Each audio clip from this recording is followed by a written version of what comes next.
ยอดบรรยากาศพี่น้องสวนลุมพินีครับบรรยากาศดีเงียบสงบดีครับผม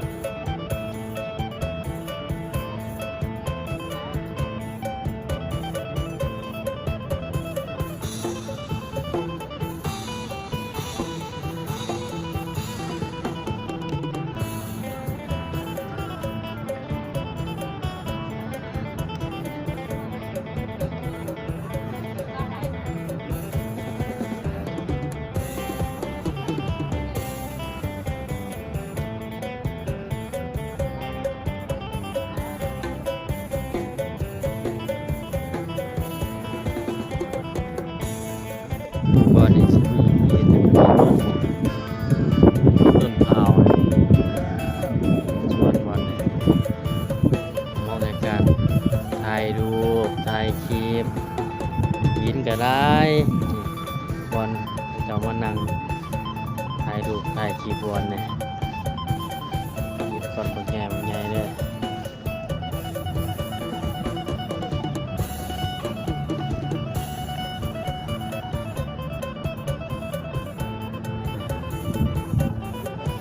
จอด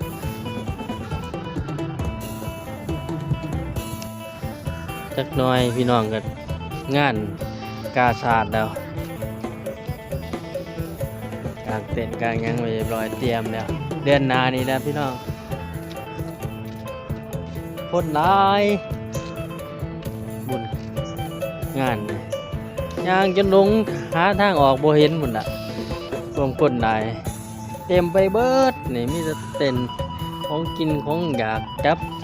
ลากหลายโอ้คนก็หลายย่างจนเหยียบตีนกันหมดละจังหน่อยนี่แหละมวนได้พี่น้องเลยย่างดินย่างเบิ่งบรรยากาศเดี๋ยวสิไทยเบิ่งปีเดียวนี่ก็มาปีเดียว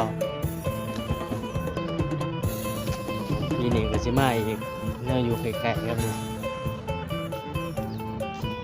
เห็นบ่เตรียมเรียบร้อยไว้แล้วเด้